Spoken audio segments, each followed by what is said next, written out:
"Doctor, I can't take it anymore." Her voice came out low at first, but it trembled with anger, as if each syllable were a tug on a rope tied into a tight knot. "It's been 2 years. 2. Turn off the machines right now." The doctor, a middle-aged man named Dr. Alvaro Meneses, took a deep breath before replying.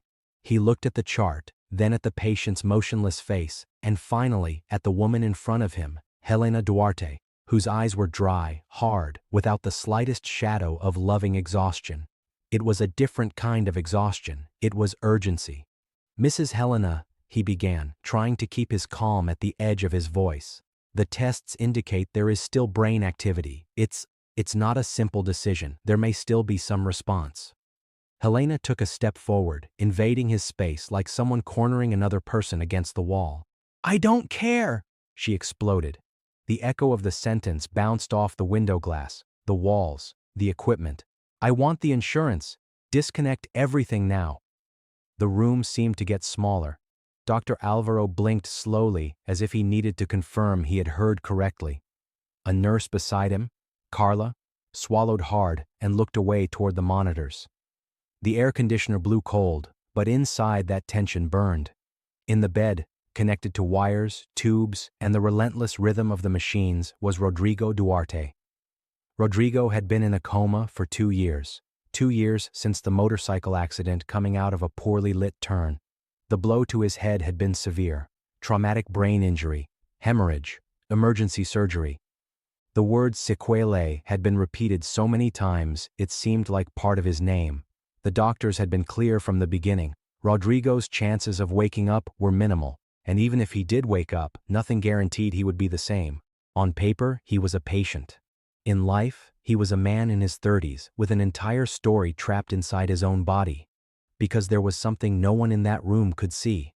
There are things medicine can't quite explain, and there are things that, in the silence of a hospital room, seem to be known only by God. 3 days before that argument, something had changed. It wasn't a jolt. It wasn't a miraculous awakening with open eyes and a shout of, "I'm alive." It was smaller, almost invisible. Inside that room, on an ordinary morning, while the hallway was full of hurried footsteps and mechanical conversations about shifts and schedules, Rodrigo's fingers moved, a light tremor, a tiny scratch in the sheet, a reaction so subtle that anyone could mistake it for a reflex, for an illusion, for nothing. The staff didn't notice.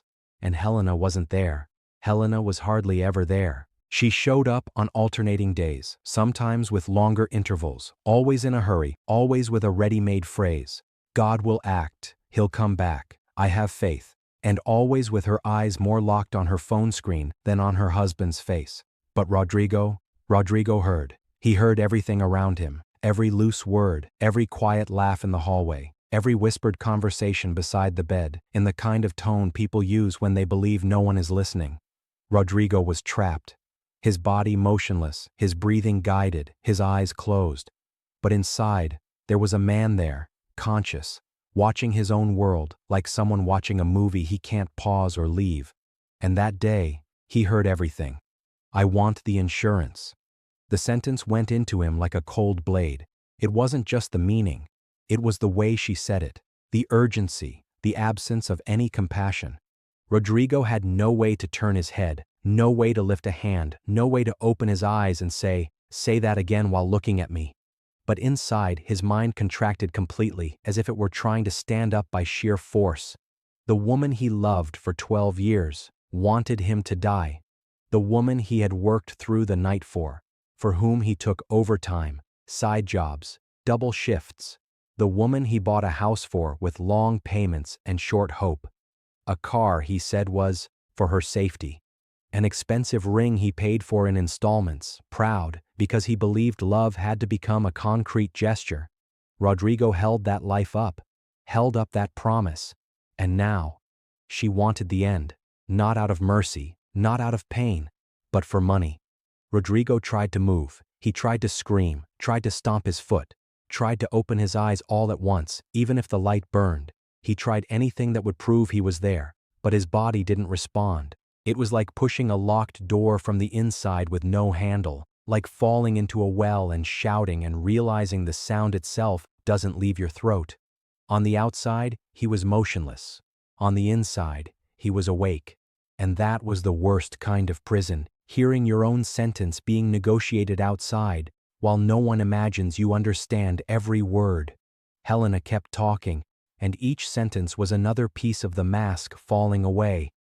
I've waited too long already. I've spent too much already. This doesn't make sense anymore. Dr. Alvaro tried to argue, but his voice seemed smaller in the face of her certainty. Carla, the nurse, pressed her fingers against each other, nervous, looking at Rodrigo, and then at Helena like someone who sees danger but doesn't know where to put her hands, and Rodrigo listened, swallowing each word without any way to spit out a single one. If you like this kind of story, the kind where the truth stays hidden for a while, but it doesn't stay buried, go ahead and subscribe to the channel, leave your like, and comment where you're watching from, because there are people who hear this and think it's exaggerated until it happens far too close. And what comes next is the kind of thing that changes an entire destiny. Helena took a deep breath, as if she were the victim in all of it. Then, with a more controlled voice, she repeated what truly mattered. Doctor, it's simple. Turn it off. I need to move on with my life. Move on with her life. Rodrigo felt that phrase like a blow, because there, his life had become an obstacle, a bureaucratic step, a pending document before she got what she wanted, and what Helena still didn't know was that, as much as Rodrigo's body was trapped, God had already begun a silent process inside him. A slow awakening. A kind of return that didn't come as a spectacle but as preparation. Preparation to face a painful truth. Preparation to make the truth appear, even if no one wanted it. Do you want to know what happened when Rodrigo finally started to truly react, and Helena's mask began to crack right in front of everyone? Then hold on to this scene, because the first sign didn't come in the form of a scream. It came in silence. And that's when the entire hospital stopped for a second. 3 hours after that argument, the room looked the same smell of alcohol, the same constant sound of the machines, the same white light that cast no shadows on anything, but there was an invisible difference in the air, as if something were about to break the surface. Nurse Carla walked in to check the vitals. It was routine. She did it dozens of times per shift, the kind of automatic gesture the body learns and the mind barely notices. She adjusted the IV, checked the heart monitor, glanced quickly at Rodrigo's face, and then froze. A bright line cut across his skin. A tear, a thin tear, running slowly from the corner of his eye, carving a path down his motionless face as if his body had suddenly remembered how to confess what was trapped inside. Carla stood paralyzed. Her throat went dry. No, that's not possible. She moved closer, almost afraid to confirm it. She lightly touched Rodrigo's face with the tip of her finger, just enough to feel the moisture. It was real. It wasn't a reflection of the light. It wasn't condensation from a machine. It was his. Carla spun out of the room with an urgency that didn't match a hospital, because hospitals, as bad as they can be, are usually slow. She ran down the hallway and called out, Dr. Alvaro, come quickly. I think he reacted. When Dr. Alvaro Menezes came in, his lab coat was open, his expression tense, trying to keep control. He stopped beside the bed and looked at the monitors. The heart line, once too stable, began to speed up. The rhythm changed. The breathing, still assisted, became irregular, as if Rodrigo were trying to pull air on his own. The team moved in.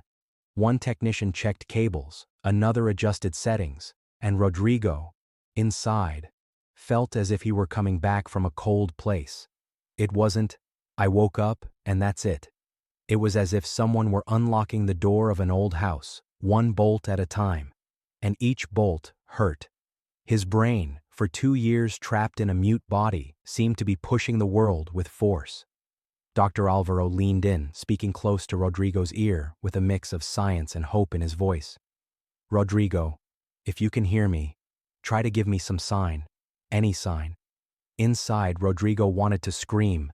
I heard everything. But what he managed was a small movement, a pressure almost imperceptible, a millimeter of change in his face, a minimal effort that to those there was worth an earthquake. Carla raised a hand to her mouth. The technician's eyes widened. He's trying. someone said, as if speaking loudly might scare it away. Dr. Alvaro swallowed hard and continued steady. Rodrigo, I'm going to ask you to do something simple. If you understand me, squeeze my hand. He placed his hand over Rodrigo's, carefully. Rodrigo's skin was cold, his body inert. For a second it seemed impossible. And then, a weak contraction. A light squeeze.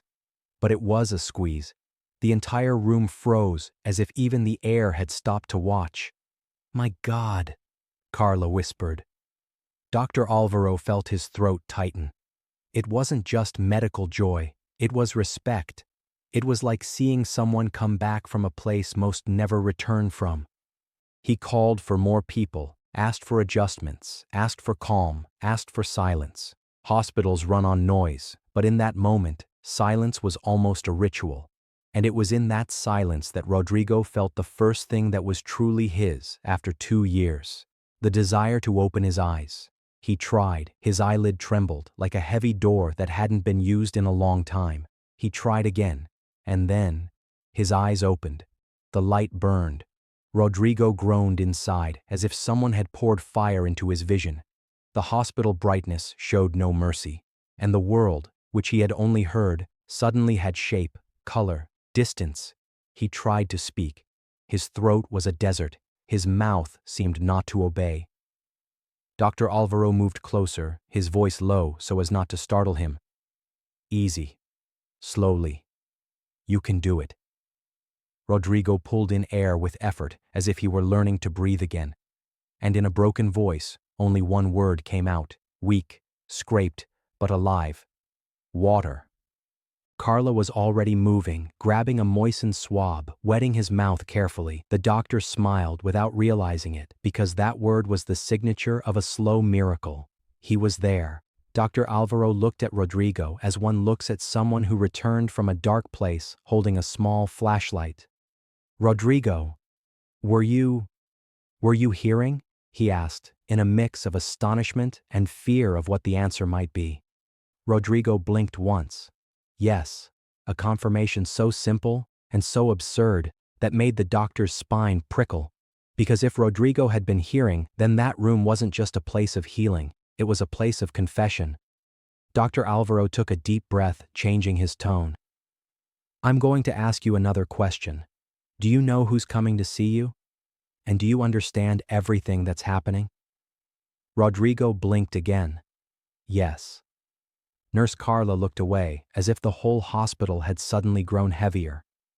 Hours later, when the initial commotion gave way to a kind of control, adjustments made, tests scheduled, the team alternating between euphoria and caution, Rodrigo was awake enough to keep his eyes open for short periods. His body was still weak, his speech minimal, but his consciousness was firm, far too firm for someone who had heard his own end being negotiated.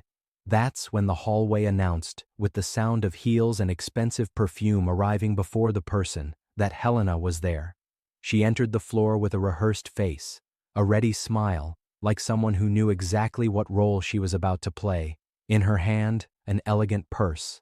On her finger, a sparkle Rodrigo would recognize with his eyes closed, the same ring he had bought for her, and which now looked more like a label of ownership than a symbol of love. Helena walked with confidence. Inside, she must already have been counting numbers, imagining documents, signatures, money dropping into the account. A new life, without waiting in hospital hallways, without the doctor said, without brain activity. She stopped at the door, opened it, and saw Rodrigo with his eyes open. Her smile froze for half a second, only half a second, but enough to show the shock cutting through the mask. Then the performance returned. Love, she said loudly, as if that word were a hug. She ran to the bed with her hands on her chest, looking upward. My God, thank you, Lord. I knew the Lord would do this. I never lost faith. Rodrigo stared at Helena, and his eyes were no longer the same. They weren't the eyes of a grateful husband. They were the eyes of someone who spent 2 years trapped in the dark, listening to the person he loved most ask for his death. Helena took his hand, squeezed hard, too hard, as if she wanted to carve her version of the story into his skin. She was too close. You scared me, she whispered, her voice sweet. I stayed here all this time, praying, waiting. Rodrigo breathed slowly, gathering what little strength he had. And then, with difficulty, with a weak voice, he said, I also didn't lose faith. The sentence fell between them like a coin dropped into a well. The sound seemed small, but the meaning was deep. Dr. Alvaro, who had entered right behind Helena to monitor the situation, noticed something in Rodrigo's eyes. A request. A mute urgency. The doctor cleared his throat, professional. Mrs. Helena, I need to talk with you and Rodrigo about the recovery, but first, I'm going to ask for privacy, just for a few minutes. Helena pretended to agree, but her eyes still tried to decipher what was behind that sentence. The doctor stepped out, pulling the team with him. Carla took one last look at Rodrigo, like someone who already understood that what was about to happen there wasn't medical, it was human. The door closed, and the room was left with just the two of them. Helena let out a sigh, trying to regain control of the role. Love, you don't know how much I suffered, she began, rehearsing tears that wouldn't come. Rodrigo kept staring, and then he said, his voice still weak, but with a firmness that didn't match someone newly awake. I heard everything. Helena froze. It wasn't a theatrical shock. It was real ice rising from her stomach to her face. Her hand let go of his slowly, as if the touch burned. What do you mean? She tried to smile quickly, forcing lightness. You're confused, love. You were a long time. Rodrigo slowly shook his head. I heard you. The air grew heavy. Helena opened her mouth and closed it again, searching for a way out. An excuse. An escape. Rodrigo pulled in air with difficulty and finished, each word coming out like a stone. I heard when you shouted to turn it off. Helena turned white, and he didn't stop. I heard when you said you wanted the insurance. The silence was brutal, dense, heavy, impossible to disguise. Helena took a step back, as if the bed had turned into a courtroom and his gaze into a sentence. Rodrigo, she began, her voice failing. I was nervous. I didn't mean it. Rodrigo kept looking, without looking away. Inside, he had replayed that scene 1,000 times. But now he was awake enough to turn the truth into a blade. And Helena realized, too late, that it wasn't only him who had returned. It was the whole truth. Helena tried to laugh, but the sound came out wrong, short, nervous, as if her own body rejected the lie. You're interpreting it wrong, she said, her hands trembling as she adjusted the strap of her purse, as if the purse were a shield. 2 years. Rodrigo, you don't understand what I went through. I saw you there, still, and I just wanted to end the suffering. Rodrigo breathed with effort. Every word cost him, but he hadn't spent 2 years in silence to give up now. He shook his head again, slowly. No, it wasn't that. Helena moved a little closer, trying to regain control. She needed to turn it into a scene where she was the victim. She needed him to doubt himself, the doctor to doubt him, anyone to doubt the truth. I love you, she said quickly, like someone throwing a rope into the void. I was desperate. I just said something stupid. Insurance? That was just an expression. Rodrigo closed his eyes for a second, as if the weight of the sentence were crushing him again. When he opened them, he stared at her again. You said it with anger. You said it in a hurry. You didn't cry. The precision of what he said was what killed the excuse. Because it wasn't a vague memory, it was a record, a replay. 2 years of replay. Helena stood still, as if someone had pulled the floor out from under her. Rodrigo drew in air and went on, in a slow but steady cadence. 2 years. Hearing. 2 years. Trapped. And God showed me The word God fell into the room with a kind of authority Helena couldn't perform. It wasn't a sermon, it was a moral diagnosis. It was as if Rodrigo were saying, "You can lie to me, but you didn't lie to what was waking me up." Helena took another step back, her eyes searching for the door. Escape was instinct, but the door seemed far away. "Rodrigo, stop," she whispered, trying to keep her voice low, as if volume could control the damage. "You don't know what you're saying. You're weak. You're confused." Rodrigo let out a breath that almost became a laugh, a dry laugh, without joy. "Confused?" he repeated with difficulty. "I heard. Clearly." He gripped the sheet with what little strength he had, as if it were his anchor in the world. Then he looked to the side, at the machines, at the wires, at everything that kept his body there. And he came back to her. "I gave everything." Helena swallowed hard.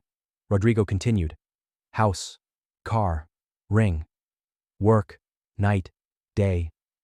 And you wanted my death." Helena blinked quickly, as if trying to force the guilt out of her eyes. And then came the attack, the kind of attack cornered people use when they realize the mask has fallen. "You weren't easy," she snapped, her voice breaking. "You think you were perfect? You were always working, you were always tired, you left me alone. I deserved to live too." The sentence came like a last blow, a last attempt to flip the narrative. If she could paint Rodrigo as guilty, maybe someone would believe it, maybe the world would buy it, but Rodrigo didn't flinch. He didn't have the strength to shout, but he had something better: consistency, a fixed gaze, truth. "You could have left," he said, "but you wanted money." Helena opened her mouth, and the word that came out was a desperate whisper. "You can't prove it." Rodrigo blinked once, slowly, and then he replied with the calmest tone he could manage. "I am not alone." Helena frowned, confused. For a moment she didn't understand. Then the blood drained from her face as if someone had turned on a faucet. Because outside the room, there was too much silence. And in that hallway, too much silence was never a good sign. The door opened. Dr. Alvaro Meneses came in with a closed expression, without the smile of an emotional doctor. Behind him came Nurse Carla, her face tense. And farther behind, two men in uniform. Not hospital uniforms. Police. Helena turned toward the officers as if her body had been shoved. Her mouth fell open. She tried to speak, but no sentence seemed to fit that reality. Dr. Alvaro kept his voice professional, but there was something of iron behind it. "Mrs. Helena, I heard the conversation." Helena raised her hands immediately, an automatic defensive gesture. "Doctor, no, this is absurd. He's confused. He is not confused." Carla cut in a low but firm tone. It was the first time she spoke to Helena without gentleness. "We saw the signs. He's conscious, and he's reporting exactly what he heard." Helena spun to Rodrigo in anger, as if it were his fault for having survived. "You did this to me?" she growled, forgetting for a second the role of devout wife. "After everything." Rodrigo stared at her, exhausted, but steady. "After everything I did for you." One of the officers stepped forward. The other pulled the handcuffs from his belt with a gesture that seemed rehearsed by routine. Dr. Alvaro continued, looking directly at Helena. "I can't ignore what was said here. What I heard constitutes an attempt to induce the patient's death, and this needs to be reported. Besides, there is direct financial interest." Helena shook her head in frantic denial. "No, no, no, no. I just said it in the heat of the moment. I was desperate." The officer spoke for the first time, his voice dry. "Mrs. Helena Duarte, you're going to need to come with us." The word "come" wasn't an invitation. It was a sentence in motion. Helena backed up, bumping her purse against the side of the bed by accident. Her eyes grew wet. Now tears appeared, but they were tears of fear, not love. She tried to move toward Rodrigo, as if one last performance could save her. "Rodrigo, love, for God's sake, I love you." she begged, her voice trembling. I wasn't myself, I swear I love you. Rodrigo took a deep breath, and with the little strength he had, he said as if closing a door, God heard you first. The words were low, but they hit Helena like a blow. The officers took hold of her arms. Helena resisted by reflex, then gave in when she realized there was no more acting that could fix it. Even so, she kept talking, desperate, as she was led out. I did everything for you. I stayed here. I stayed by your side. Carla looked down at the floor. Dr. Alvaro kept his gaze steady, like someone who had seen too much to allow one more. In the hallway, Helena's voice faded, mixed with the sound of footsteps and doors. Rodrigo kept looking at the closed door, his eyes tired and his breathing difficult. There was no triumphant victory there. There was no joy. There was relief. Relief at not being alone with the lie anymore. Dr. Alvaro moved closer to the bed. His voice softened. Rodrigo, I'm so sorry. Rodrigo blinked slowly, as if in thanks, and as if saving energy for what was still to come. Because her arrest was only one part of the story. His body still had to come back, and that would be a process. Carla adjusted his blanket carefully and said softly, almost like a promise, now, you're going to have a chance. Rodrigo closed his eyes for a moment. Inside, a sentence repeated itself, not as revenge, but as truth. The truth comes out, even if it takes 2 years, even if it needs silence to be heard.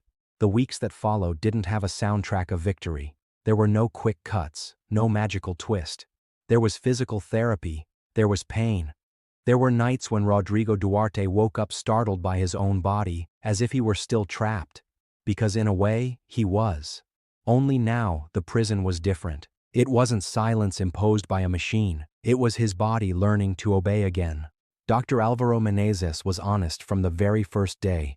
You woke up, that's huge, but recovery is going to be slow, and you're going to need patience. Rodrigo heard patience and thought he had already lived 2 years of it.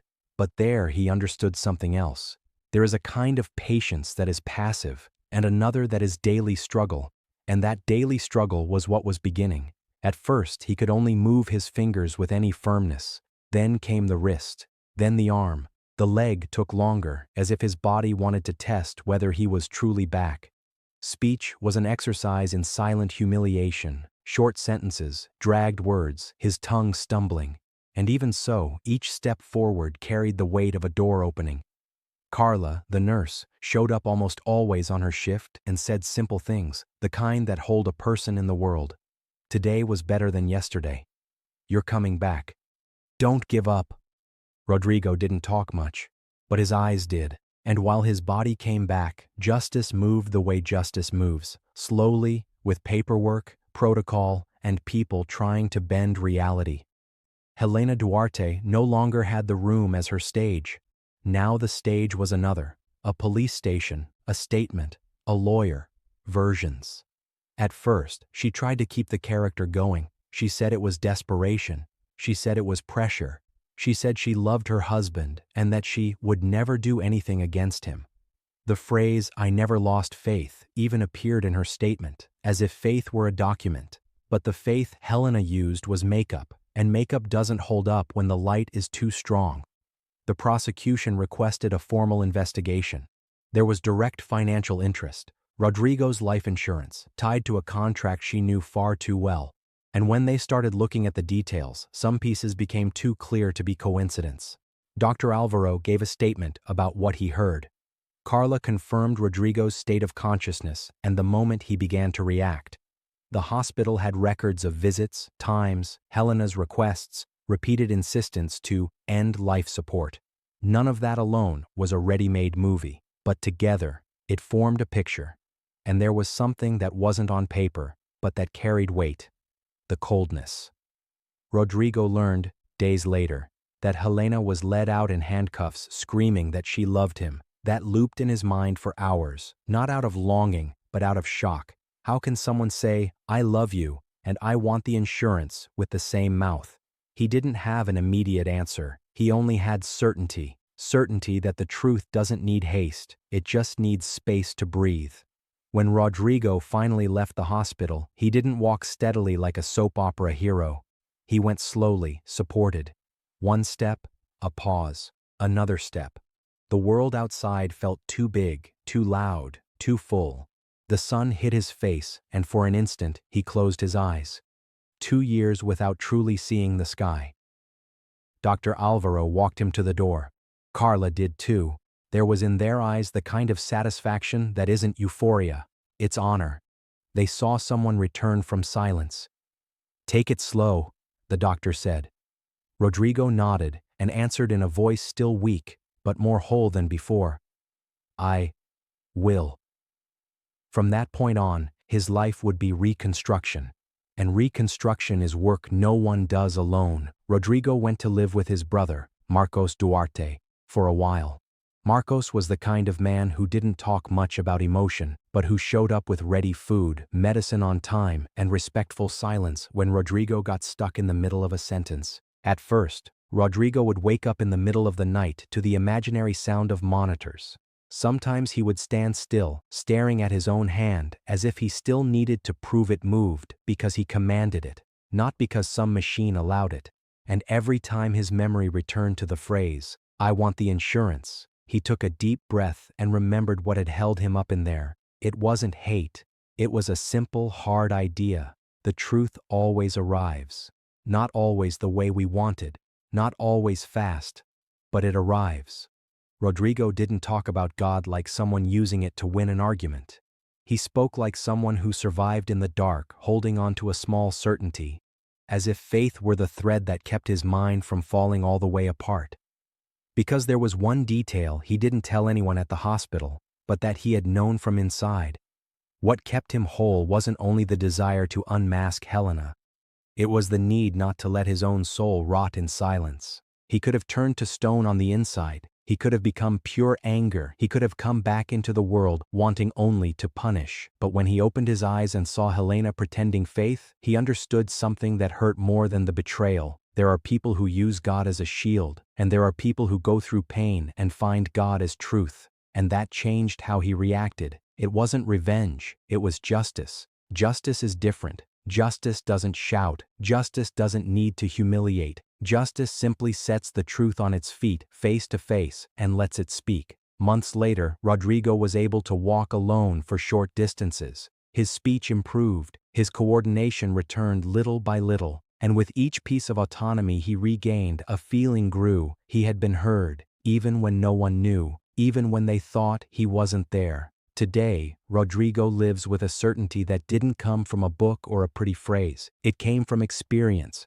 There are bodies that sleep, but there are souls that awaken, and there are betrayals so deep that only God allows them to be heard in silence, not to destroy the betrayed person, but to prevent them from living inside a lie. If this story hit you at any point, in fear, in anger, in relief, in faith, comment down below which part of the video you liked most. Which scene stayed in your head? Was it the moment she talked about the insurance? Was it the tear? Was it the confrontation? I want to know.